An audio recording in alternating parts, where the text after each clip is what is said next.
Luz para o Caminho e Primeira Igreja Presbiteriana de Vitória apresentam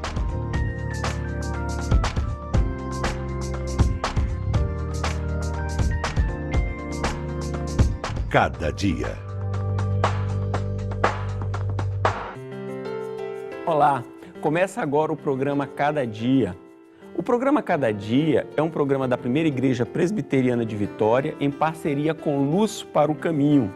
Um programa que tem sempre uma palavra amiga para todas as horas da vida. E aqui ao meu lado, eu tenho a grata satisfação de ter o Reverendo Hernandes. É um privilégio tão bom estar aqui com o senhor, pastor, e com vocês que estão nos assistindo. E a nossa esperança é que esse programa continue sendo uma fonte de esperança mesmo para as pessoas que nos assistem, né?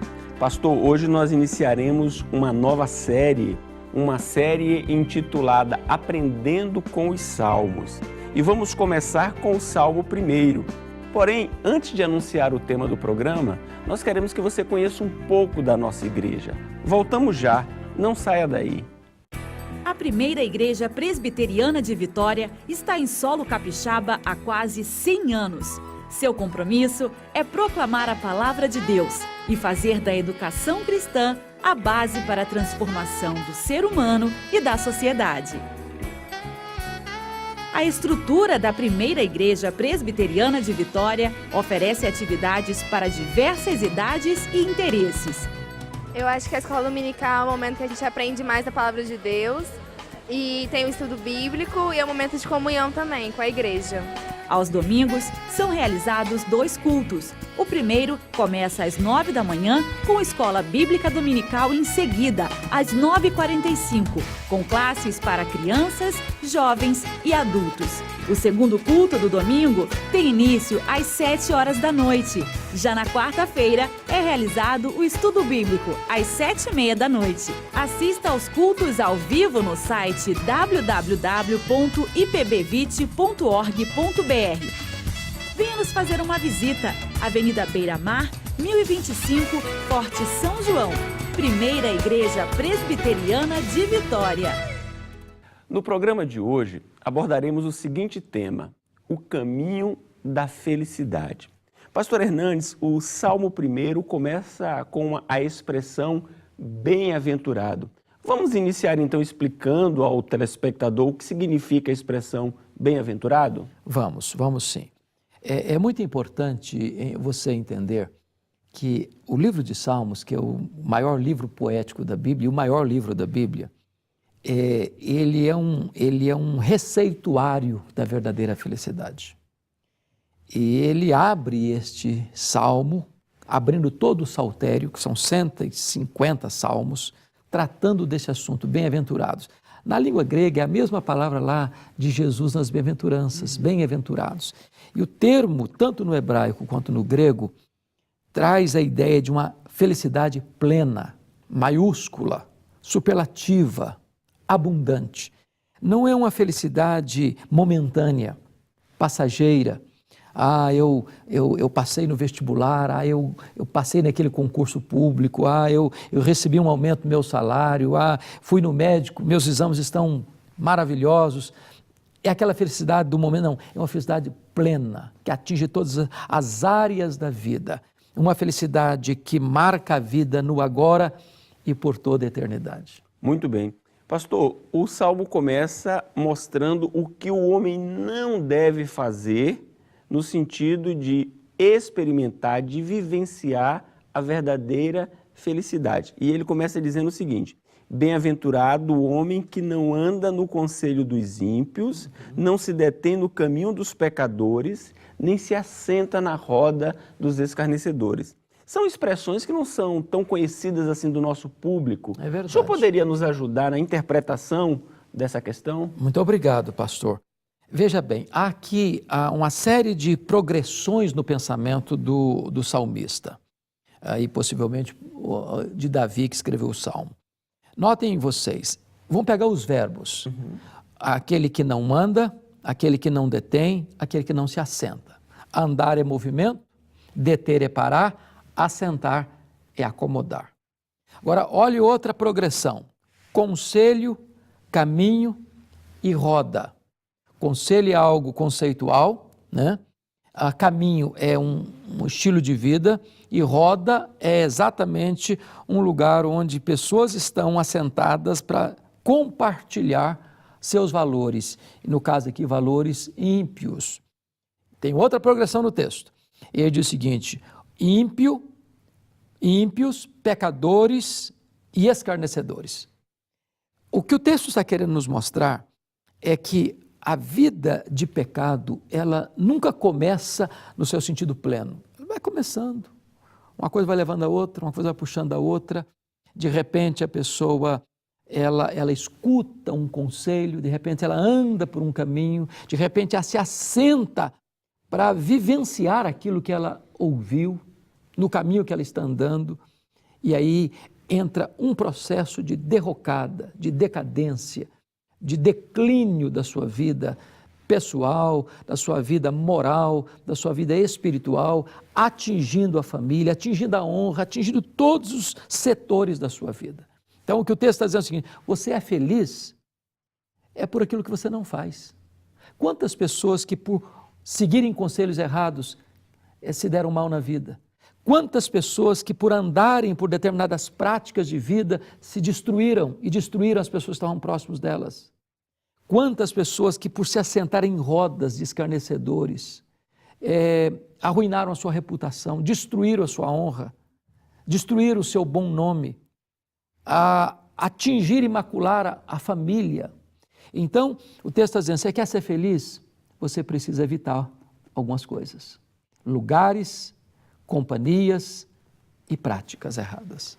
Pastor, isso não poderia reforçar a ideia de que o cristão é alguém sisudo, introspectivo, alienado, distante de tudo, distante de todos, uma pessoa mal-humorada, ou usando uma expressão corriqueira, de mal com a vida?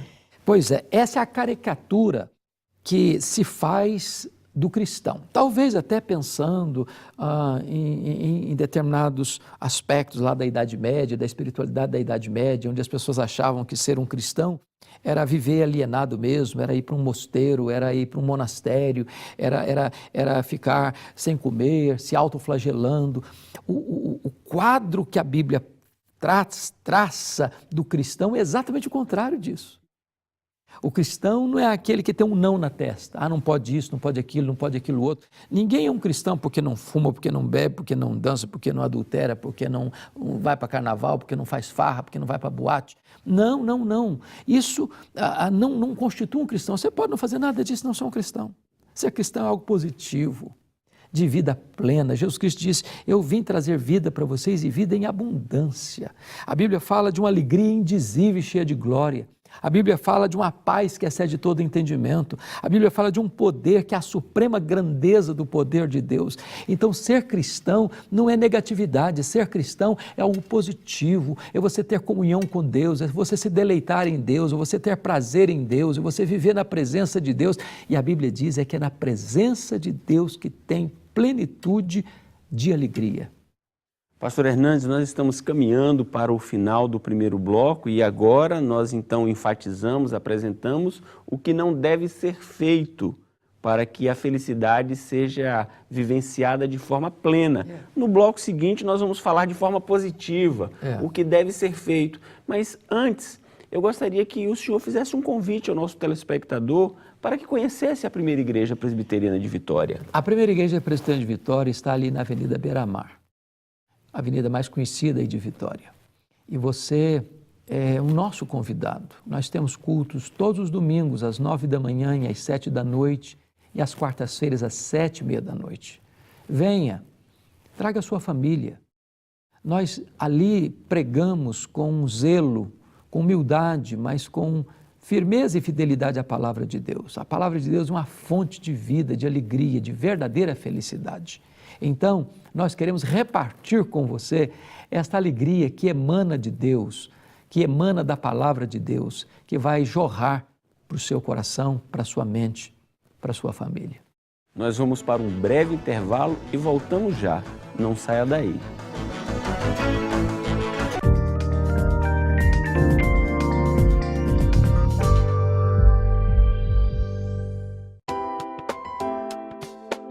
Cada dia é um livreto com meditações curtas para todos os dias do ano. Contém um texto da Bíblia e uma oração. Tudo isso para ajudar você a exercitar sua vida espiritual. Leia uma mensagem por dia antes de sair da sua casa, em algum intervalo ou com toda a sua família. Ligue para 0800 119 105 para receber gratuitamente em sua casa o primeiro exemplar do Cada Dia. Comece bem o seu dia lendo Cada Dia.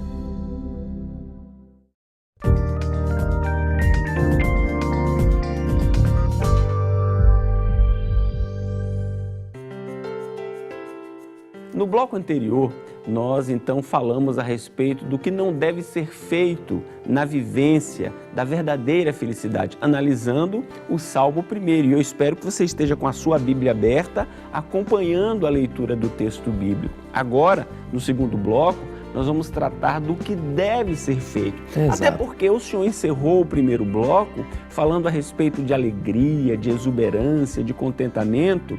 E quando iniciamos a reflexão a respeito do que fazer, a introdução é justamente com o contentamento, porque o texto diz, antes o seu prazer, a sua alegria, o seu deleite.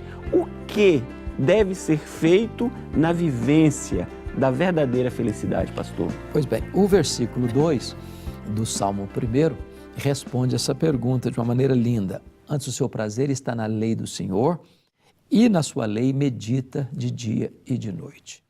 Veja bem, aqui é um contraste, né? Um contraste. A pessoa que caminha por uma estrada de deleites e prazeres imediatos, ela vai colher frutos amargos dessa semeadura maldita. Pensa comigo numa pessoa que achou que um cigarro, um baseado, vai dar para ela uma viagem psicodélica, uma experiência arrebatadora, ou ela bebe e aí ela fica alegre, dá algumas gargalhadas e daqui a pouco ela vai se tornando dependente daquele álcool, se torna uma pessoa completamente adicta, presa, prisioneira daquele vício. Ou uma pessoa promíscua, que é uma aventura aqui, outra aventura ali, daqui a pouquinho ela está prisioneira das suas paixões, da sua vida arruinada moralmente e tal. Essa alegria que o mundo propõe, você vê o carnaval, tanta alegria, as boates, músicas estridentes, para onde isso vai levar no final? É uma dor, é uma culpa, é um peso, é uma alienação de Deus. Agora, o prazer para encontrar a verdadeira felicidade está na palavra de Deus. A palavra de Deus é uma fonte de felicidade. Quando você lê a Bíblia lê você. Quando você examina a Bíblia examina você. Quando a Bíblia é lida e o texto diz, na sua lei medita de dia e de noite, não é apenas ter uma Bíblia aberta lá no Salmo 91, como se fosse um livro mágico, místico. Não é apenas ter uma Bíblia na prateleira da sala, para enfeitar a sala. É um livro para ser lido, para se meditar nele, para degustá-lo, para entendê-lo, para interpretá-lo corretamente. Não é aquele momento em que você fala, vou ver o que Deus está falando comigo e bota o dedão aqui como se fosse um livro mágico. Não, nada disso. Para ser estudado, para ser entendido, para ser assimilado, para ser vivido, para ser praticado. Quando a pessoa se direciona às Escrituras nesse sentido, ela começa a perceber que tem uma fonte de vida aqui, uma vida plena, a vida plena. E isso é maravilhoso. Quantas pessoas que, depois de que descobriram esse tesouro que é a Bíblia, passaram a ter uma vida maravilhosa. Porque a gente encontra consolo na hora que a gente está triste. A gente encontra encorajamento quando a gente está para baixo. A gente encontra perdão no nome de Jesus Cristo, no sangue do Filho de Deus, quando a gente está passando por uma situação difícil, de queda. A Bíblia, ela traz para nós a revelação do amor de Deus, da graça de Deus, da bondade de Deus, também da severidade de Deus. Então, ler a Bíblia é encontrar o caminho da verdadeira felicidade. Meditar na Bíblia é encontrar o caminho pleno do verdadeiro prazer de viver. Pastor Hernandes, aqui no texto, no versículo de número 2, que é o que está sendo analisado, há uma expressão que é a seguinte, de dia e de noite. isso não poderia conduzir a um fanatismo, conduzir assim a um estado de alienação? Porque veja o seguinte, no dia a dia, na convivência com as pessoas, nós lidamos com pessoas, com indivíduos que, possuindo um aparelho celular, está caminhando, vai com o aparelho celular, está comendo, está com o aparelho celular, está estudando, está com o aparelho celular, está assistindo televisão, está com o aparelho celular. Aquilo parece ser algo já patológico. A ideia do texto é a mesma coisa? É para fazer desse jeito? Não, é absoluto. Quando o texto diz, na sua lei medita de dia e de noite, não significa que, então quer dizer que eu vou para o meu trabalho e aí eu vou dar uma migué lá no trabalho e vou levar a Bíblia. Levar a Bíblia debaixo da mesa, vou lendo. Não, não é isso. Não é isso. Obviamente não é isso. Você vai trabalhar, você vai passear, você vai viajar, você vai descansar. Mas essa verdade que você leu, que você meditou nela, você vai ruminá-la, você vai ser guiado por ela vai ser baliza na sua vida, seja de dia, seja de noite, no que você vai falar, no que você vai fazer, no que você vai agir, no que você vai reagir, tudo isso, a sua mente e seu coração, vão passar por este filtro da palavra de Deus, da verdade de Deus. Ela vai conduzir a sua vida. É isso que significa meditar de dia e de noite. Não significa que agora eu não trabalho mais, que agora eu vou me alienar de todo mundo, agora eu só vou ler Bíblia, que eu só vou orar, que eu só vou ficar lá num quarto fechado estudando a Bíblia. Não é isso. Não é isso. Aliás, as pessoas mais práticas e mais eficazes no que fazem são as pessoas que mais meditam na palavra de Deus. Desde um presidente da República a pessoa mais simples que trabalha numa região rural. Se ele medita na palavra de Deus, ele vai estar pautado por esta verdade em todas as áreas da sua vida. Então, eu posso afirmar ao telespectador que a felicidade reside na vida diária, cotidiana, nos afazeres mais simples, naquilo que é mais normal e natural, ter como mapa, como bússola, como guia a palavra de Deus? Exatamente. Nós temos uma expressão na igreja evangélica muito conhecida, que diz o seguinte: a Bíblia para nós é a nossa única regra de fé e de prática. Ou seja, o que eu devo crer é o que está aqui. O que eu devo fazer é o que está aqui. Então, o que eu creio e o que eu faço emana da palavra de Deus. E quando eu creio o que a Bíblia me ensina e quando eu pratico o que a Bíblia me ensina, aí eu encontro a verdadeira felicidade. Então nós temos um convite muito especial a você, a que você e seus familiares venham estudar a Bíblia conosco, aos domingos, pela manhã, às 9 horas, no culto público, e depois na escola dominical, às 10 horas, à noite, às 19 horas. Às quartas-feiras, às 19 horas e 30 minutos. O nosso prazer está na lei do Senhor, em estudar a Bíblia e meditar nos preceitos de Deus. Vem estudar a Bíblia conosco. E nós queremos dizer algo a você. Se você não possui uma Bíblia, nós queremos doar a você uma Bíblia. Venha à Primeira Igreja Presbiteriana de Vitória. Está localizada na Avenida Beira-Mar, 1025, Forte São João.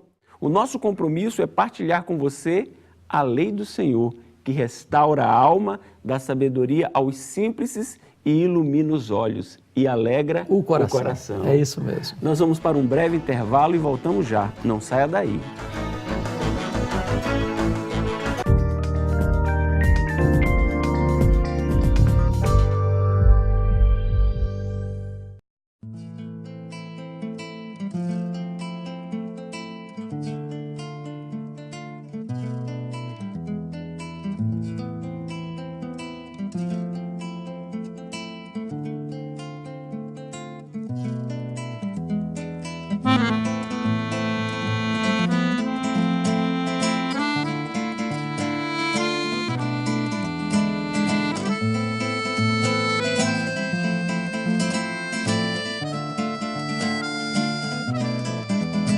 Pior do que não ser é sentir-se pronto, iludir-se acabado, sentir-se feito.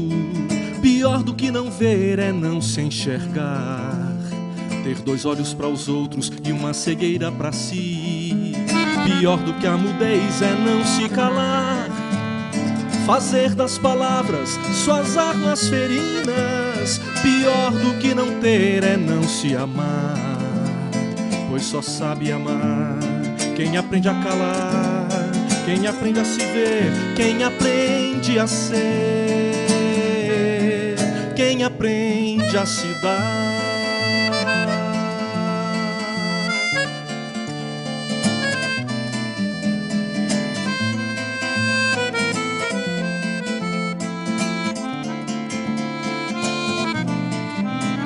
Pior do que não ser é sentir-se pronto, iludir-se acabado, sentir-se feito.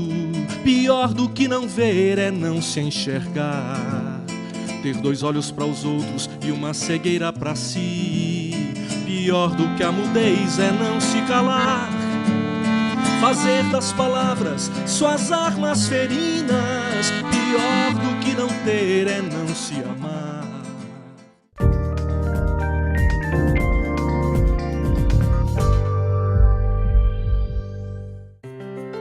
No programa de hoje, estamos tratando do seguinte tema: o caminho da felicidade. Estamos numa nova série, a série Aprendendo com os Salmos, e estamos estudando o Salmo 1. Já verificamos que a felicidade reside por aquilo que não fazemos, também por aquilo que fazemos, e agora, no terceiro e último bloco, por aquilo que somos.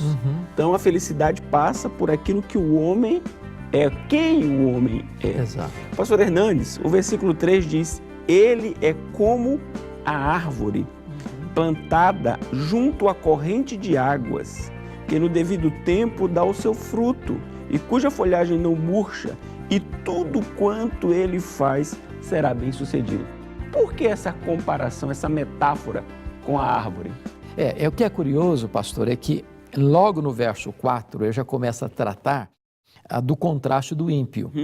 E ele contrasta, e ele diz que o ímpio é como uma palha. Agora pense comigo nas duas imagens, uma palha de um lado, uma palha seca de um lado, e do outro lado uma árvore, plantada junto à corrente de águas, que no devido tempo dá o seu fruto. A folhagem não murcha. E tudo que esta pessoa que é como árvore faz, vai ser bem sucedido. A palha não tem estabilidade, a árvore tem. A palha está seca, a árvore está verde. A palha não produz nada, ela vai ser consumida pelo fogo. A árvore produz fruto. A palha já está desidratada e sem vida. A árvore, mesmo quando vem a seca, ela está com a sua folhagem viçosa. Por quê? Porque está plantada junto à corrente das águas. Então, o contraste que o salmista faz do justo com o ímpio é brutal, é gritante, é radical, é radical. O que ele mostra para nós, penso eu, é que um cristão não é aquele que não enfrenta luta. Porque nota o versículo 3, ele diz, e cuja folhagem não murcha. Quando ele fala cuja folhagem não murcha, mesmo estando plantada junto às correntes das águas, essa árvore sofre as intempéries do tempo. A seca está assolando tudo ao redor. Mas essa árvore, ela está plantada na beira de um ribeiro, na beira de um riacho, onde a água não para de correr. Mesmo que o vendaval venha, ela está firmada, as raízes estão profundas. Então, a grande pergunta é, que ribeiros são esses? Que raiz, que local é esse tão maravilhoso que dá sustentação a essa árvore? Quando nós estamos plantados em Deus. Plantados em Deus. Quando nós nascemos de novo, quando nascemos do Espírito, quando a nossa vida está firmada não no solo árido deste mundo, que está posto no maligno, que está confuso, que está perdido, que se opõe a Deus, que é inimigo de Deus, mas quando a nossa vida está plantada no próprio Deus, nós somos como uma árvore frutífera. A árvore frutífera traz sombra, ela traz fruto, ela traz esperança, ela traz direção, ela dá vida para as pessoas que vivem à sua volta. Isso é maravilhoso, esse quadro de quem é o cristão, a pessoa que verdadeiramente é feliz. Pastor Hernandes, a imagem daquele que não anda no caminho do Senhor, daquele que vive no pecado, ela é apresentada de uma forma muito dura. Pois, como o senhor mesmo disse, ele é comparado à palha, que não tem durabilidade, a palha que é deslocada de um lado para o outro. E podemos ter entre os nossos telespectadores pessoas que estão se sentindo como a palha, de um lado para o outro, sem vida, sem alegria, sem contentamento. Que recado, então, o senhor, extraindo da palavra de Deus, pode dar ao nosso telespectador para que ele recobre a esperança, o ânimo? Muito obrigado, pastor, pela oportunidade de trazer essa palavra de esperança para você que está nos assistindo. Talvez você, como o pastor disse, você se sente seco, árido. Talvez você fez escolhas erradas na vida, andou por caminhos errados na vida. Talvez você andou junto com gente que levou você para mais longe de Deus ainda. E você se sente seco como uma palha. A Bíblia fala de que a vara de Arão estava seca. E Deus fez aquela vara seca florescer. E produziu muitos frutos, amêndoas maduras. Ainda que a sua vida esteja seca, eu quero dizer para você que Deus pode fazer a sua vida florescer. Porque mesmo que você esteja morto, e a Bíblia diz que quando o homem está longe de Deus, ele está morto nos seus delitos e pecados. Deus é poderoso para agir na sua vida, ressuscitar você espiritualmente e dar a você uma nova vida. Há esperança para você. Há perdão em Cristo Jesus para você. Há restauração para a sua vida. A Bíblia diz que Deus estava em Cristo reconciliando consigo o mundo, não imputando aos homens as suas transgressões. Deus lançou os seus pecados sobre Jesus lá na cruz e Ele pagou a sua dívida. Ele morreu pelos seus pecados. Se agora mesmo você se arrepender e voltar-se para Deus em arrependimento e fé e crer no Senhor Jesus Cristo como seu Salvador pessoal, você recebe dele perdão, você recebe dele vida eterna. Há esperança para você. Pastor, eu gostaria de reservar um tempo, agora que nós estamos chegando ao final do nosso programa que tratou a respeito do caminho da felicidade, para que o senhor orasse em favor dos nossos telespectadores. Pois não. Das famílias que estão nos assistindo. Pois não. Para que Deus tenha misericórdia, para que Deus restaure a sorte, para que Deus traga vigor, alegria. Vamos orar pelos nossos telespectadores. Vamos. Onde você está, você pode orar conosco aí. Deus, eu quero colocar diante de Ti as pessoas que estão nos assistindo. Tu que conheces o coração, a vida, a família de cada pessoa que está nos assistindo. Toca, meu Deus, com o poder da Tua graça. Onde, Senhor, há caminhos tortuosos, aplana, endireita esses caminhos. Onde, Senhor, há desvio, corrige esta vida. Com a Tua graça, restaura esta vida.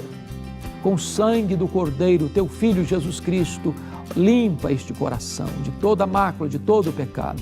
E traz para este que está desesperado uma nova esperança em Cristo Jesus. Para que haja, Senhor, salvação, para que haja alegria, para que haja paz, para que haja vida e vida em abundância para a vida de todos aqueles que estão aqui agora nos assistindo. Assim oramos, confiados neste nome, que é sobre todo nome, o nome de Jesus Cristo, nosso Senhor. Amém. Amém. Nós queremos convidar você, venha partilhar, venha participar desse momento tão especial que é o estudo da Palavra de Deus. Primeira Igreja Presbiteriana de Vitória. Estamos finalizando o programa. Convidamos você para continuar acompanhando a série no próximo sábado, nesta mesma emissora, neste mesmo horário. Que Deus o abençoe. Deus abençoe e até o próximo programa.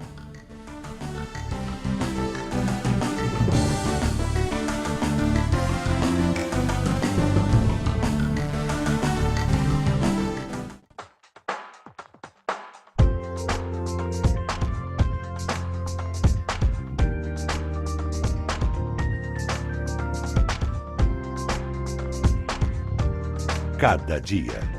Um programa de luz para o caminho e Primeira Igreja Presbiteriana de Vitória.